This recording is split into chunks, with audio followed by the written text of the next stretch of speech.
Hello every one. ഇപ്പോൾ ഒരു അടിപൊളിയായിട്ടുള്ളൊരു സ്നാക്കാണ് ഞാനിപ്പോൾ കാണിച്ചു തരാൻ പോകുന്നത് കേട്ടോ. ഇപ്പോൾ ഇങ്ങനെ ഒരു മാവ് ഉണ്ടാക്കി വെച്ചിട്ടുണ്ട്. ആ മാവിൻ്റെ കൂട്ടം എന്താണെന്ന് വെച്ചാൽ 1 ഗ്ലാസ് അരി, 1/2 ഗ്ലാസ് ഉഴുന്ന്, 1/2 ഗ്ലാസ് പരിപ്പ് എല്ലാം കൂടെ നന്നായിട്ട്, പിന്നെ മുളക്, വറ്റൽമുളകും കൂടെ നന്നായിട്ട് അരച്ച് മിക്സ് ചെയ്തിട്ട് പിന്നെ അതിൽ കായമൊക്കെ ഇട്ട് മിക്സ് ചെയ്ത് ഒരു മീഡിയം സൈസ് സവാള ഇട്ട് മിക്സ് ചെയ്യുന്നുണ്ട്. ഇതൊരു കുഞ്ഞിക്കൈ സഹായത്തിന് വന്നിട്ടുണ്ട് കേട്ടോ. അപ്പോൾ ആവശ്യത്തിന് ഉപ്പൊക്കെ ചേർക്കാൻ മറക്കരുത്. അങ്ങനെ എല്ലാം കൂടെ മിക്സ് ചെയ്ത് വെച്ചിട്ടുണ്ട്. ഇപ്പോൾ നമ്മൾ ഈ സാധനം ഉണ്ടാക്കുന്ന ഈ പണിയാരം എന്നൊക്കെ പറയില്ലേ, അതുണ്ടാക്കുന്ന ഒരു നോൺ സ്റ്റിക്കിൻ്റെ പാൻ എടുത്തിട്ട് അതിൽ കുറച്ച് നല്ലെണ്ണ അല്ലെങ്കിൽ ഓയിലായാലും കുഴപ്പമില്ല, അതൊക്കെ കൂടെ ഇട്ട് നമ്മളതിൽ കുറച്ചായിട്ട് ഇതിങ്ങനെ ഓരോ സ്പൂണായിട്ട് ഇട്ട് കൊടുക്കുന്നുണ്ട് കേട്ടോ. അപ്പം ഈ മാവിൻ്റെ ഡീറ്റെയിൽഡ് ഇത് വേണമെന്നുണ്ടെങ്കിൽ ഡിസ്ക്രിപ്ഷനിൽ ഒന്ന് മെൻഷൻ ചെയ്തേക്കാം. അപ്പോൾ ഇതിൽ എല്ലാത്തിലും നമ്മൾ ഒഴിച്ച് കൊടുത്തിട്ടുണ്ട്. എന്നിട്ട് നമ്മൾ സിമ്മിലിട്ടിട്ട് നമ്മളൊന്ന് അടച്ചു വയ്ക്കാം. അപ്പം ഒരു 2-3 മിനിറ്റ് കഴിഞ്ഞ് നോക്കുമ്പോൾ ഈ ഒരു അവസ്ഥയിലായിരിക്കും അത്. എന്നിട്ട് നമ്മളതിനെ തിരിച്ചിട്ടിട്ട് അപ്പോൾ ഒരു സൈഡ് കണ്ടില്ലേ നന്നായിട്ട് വെന്ത് വന്നിട്ടുണ്ട്.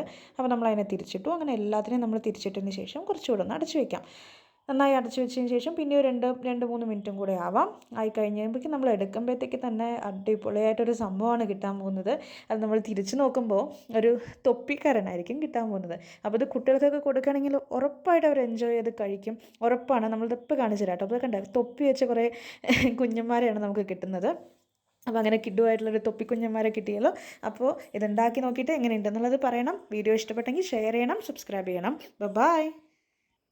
ബൈ പറയുന്നതിന് മുമ്പ് വീണ്ടും അടുത്ത വീഡിയോ ആയിട്ട് കാണാം. വേഗം തന്നെ കാണാം.